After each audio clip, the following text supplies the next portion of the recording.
जी नमस्कार, स्वागत है आपका टीआरसी बेतिया में।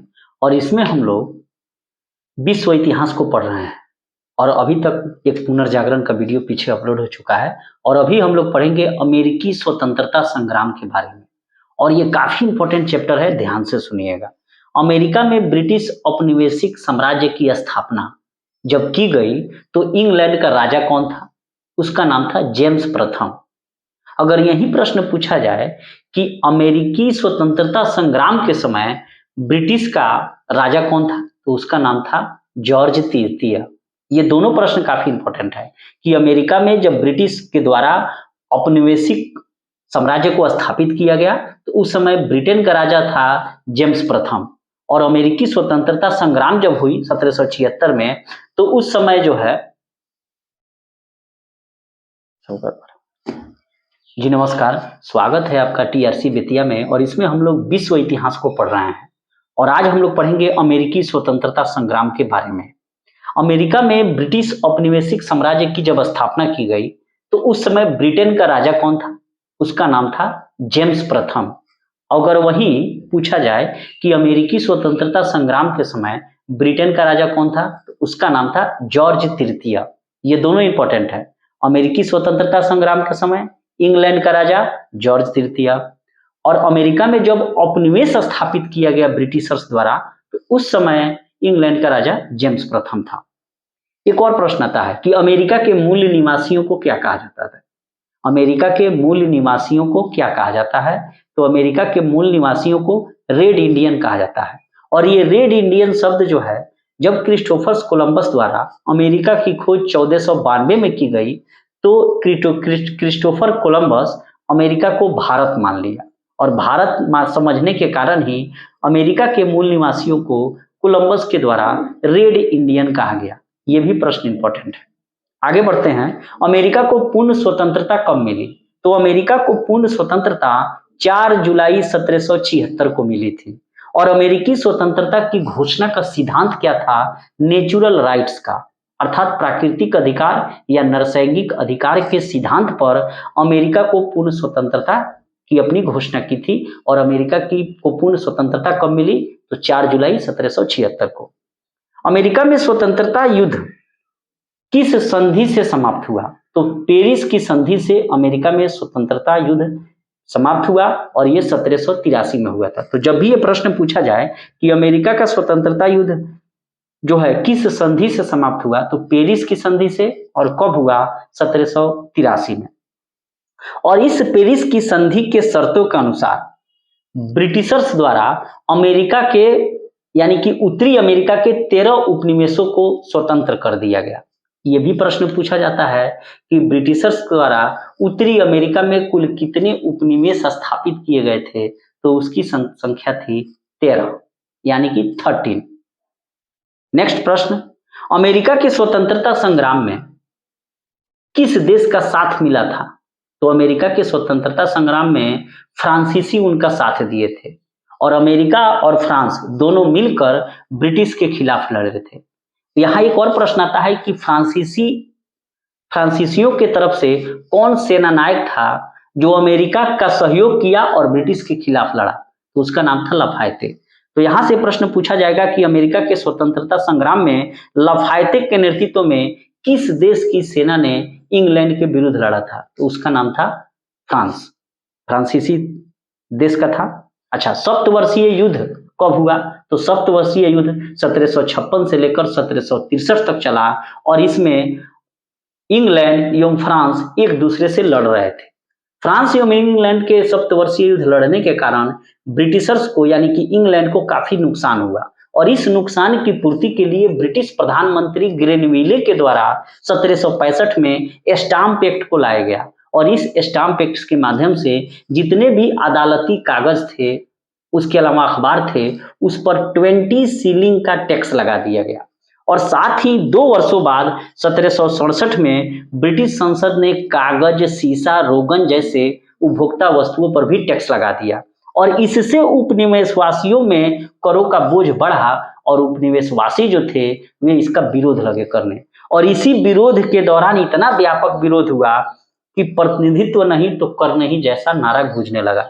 तो यहाँ से ये भी प्रश्न पूछा जाता है कि प्रतिनिधित्व नहीं तो कर नहीं का नारा किसने दिया था? तो सैमुअल एडम्स ने दिया था। यह वही एडम्स है जिसने बोस्टन टी पार्टी का यह नायक था। अब यहाँ से प्रश्न आता है कि बोस्टन टी पार्टी आखिर हुई कब थी? ठीक है, तो अमेरिका स्वतंत्रता संग्राम का तत्कालीन कारण बोस्टन की चाय पार्टी थी और ये हुई थी 16 दिसंबर 1773 को। और इस घटना में अमेरिका के स्वतंत्रता संग्राम को प्रारंभ कर दिया और इसी बोस्टन टी पार्टी का नायक जो था वो सैमुअल एडम्स था। और सैमुअल एडम्स ने ही नारा दिया, प्रतिनिधित्व नहीं तो कर नहीं।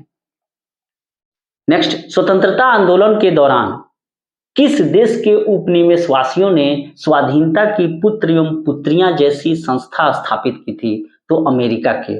और अमेरिका के में स्वाधीनता के पुत्र एवं पुत्रियों की स्थापना करके ब्रिटिशर्स का विरोध किया गया था।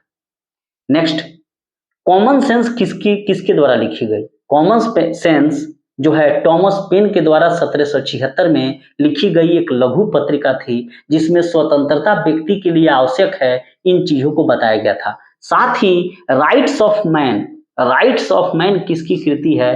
तो टॉमस पेन की।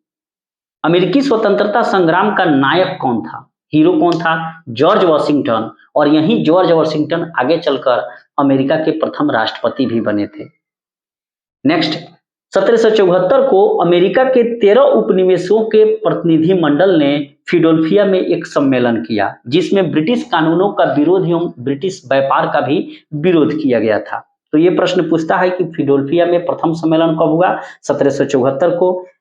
18 अप्रैल 1775 को ब्रिटिश सेना और उपनिवेशवासियों के बीच लेसिंगटन में पहला युद्ध हुआ। तो यहां से प्रश्न ये बार बार पूछा जाएगा कि ब्रिटिश एवं अमेरिका के उपनिवेशवासियों के बीच पहला संघर्ष कहां हुआ? तो लेसिंगटन में। नेक्स्ट, 1776 में फिलाडेल्फिया में ही दूसरा सम्मेलन हुआ जिसमें टॉमस जेफरसन के द्वारा तैयार किया गया घोषणा पत्र को जारी किया गया। तो ये प्रश्न पूछेगा कि स्वतंत्रता का घोषणा पत्र किसके द्वारा तैयार किया गया था अमेरिकी स्वतंत्रता संग्राम के दौरान? टॉमस जेफरसन के द्वारा। प्रजातंत्र की स्थापना सबसे पहले किस देश में हुई? अमेरिका में। आधुनिक गणतंत्र की जननी किसे कहा जाता है? अमेरिका को। धर्मनिरपेक्ष राज्य की सबसे पहले स्थापना कहाँ हुई थी? अमेरिका में हुई थी। और संसार का सबसे पहला लिखित संविधान किस देश में लागू हुआ? अमेरिका में। अब यहाँ से ये प्रश्न आता है कि अमेरिका में तो संसार का सबसे पहला लिखित संविधान लागू हुआ, तो कब लागू हुआ? 1789 में। साथ ही महिलाओं को संपत्ति में अधिकार भी अमेरिका के द्वारा दिया गया और उत्तराधिकार के कानून को भी मान्यता अमेरिका के द्वारा ही दिया गया। शक्ति का पृथक्करण सिद्धांत किसने दिया? मॉन्टेग्यू ने दिया। और मॉन्टेग्यू के द्वारा जो शक्ति का पृथक्करण सिद्धांत दिया गया था उसकी मान्यता भी अमेरिका में ही मिली। नेक्स्ट, 1781 में अमेरिकी उपनिवेशी सेना के सम्मुख आत्मसमर्पण करने वाला ब्रिटिश कमांडर कौन था? तो उसका नाम था लॉर्ड कॉर्नवालिस। और यही कॉर्नवालिस है जो अमेरिका में हार जाता है और भारत में आकर अपनी पताका को फहराए रखता है और 1793 ईस्वी में परमानेंट सेटलमेंट यानी कि अस्थायी बंदोबस्त को बंगाल, बिहार, उड़ीसा जैसे क्षेत्रों में लागू कर देता है। तो इस प्रश्न को याद रखिएगा, लॉर्ड कॉर्नवालिस अमेरिका में हारा था लेकिन भारत में पूरा अपना पताका फहराए रखा था। वह विश्व का पहला देश कौन था जिसने मनुष्यों की समानता एवं उसके मौलिक अधिकारों की घोषणा की थी? तो अमेरिका था। अमेरिका में सबसे पहले मौलिक अधिकारों की घोषणा की गई और मनुष्यों के बीच समानता की भी बात कही गई। अमेरिका में दासों के आयात पर यानी कि इंपोर्ट पर कब रोक लगाया गया? 1808 में। और अब्राहम लिंकन अमेरिका के राष्ट्रपति कब बने थे? 1860 में। अब्राहम लिंकन के द्वारा ही दास प्रथा का उन्मूलन 1 जनवरी 1863 को कर दिया गया था। और प्रजातंत्र जनता के द्वारा और जनता के लिए शासन है, यह कथन भी अब्राहम लिंकन का है। अब्राहम लिंकन की हत्या 1865 में जॉर्ज विल्किंस बूथ के द्वारा कर दी गई थी। एक और प्रश्न आता है कि अमेरिका में गृह युद्ध की शुरुआत कब होती है? तो अमेरिका में गृह युद्ध की शुरुआत 1861 में होती है। गृह युद्ध की समाप्ति 1865 में होती है। और गृह युद्ध उत्तरी एवं दक्षिणी अमेरिका के बीच शुरू हुआ था और जिसमें दक्षिणी राज्य जो थे वे दासता के समर्थक थे और उत्तरी राज्य दासता के विरोधी थे। और अमेरिका में फिलोसफिकल सोसाइटी की स्थापना किसके द्वारा की गई थी? तो बेंजामिन फ्रैंकलिन के द्वारा। यही वह बेंजामिन फ्रैंकलिन है जिसने लाइटनिंग कंडक्टर अर्थात तड़िक चालक का आविष्कार किया, जो ऊंचे ऊंचे भवनों पर तांबे की पट्टी का तार लगा होता है, जो जमीन में फिर लाकर गाड़ दिया जाता है, जिससे जब भी बिजली कड़कती है तो ऊंचे भवनों को नुकसान नहीं पहुंचता है। ये सीरीज आपको कैसी लगी? अगर अच्छी लगी हो तो कमेंट जरूर करें। नेक्स्ट क्लास में हम लोग पढ़ेंगे फ्रांस की राज्य क्रांति के बारे में, जिसने समानता एवं बंधुत्व का नारा दिया था, समान भ्रातृत्व का, और उसको हमारे भारतीय संविधान में फ्रांस की से ही लिया गया है। Thank you.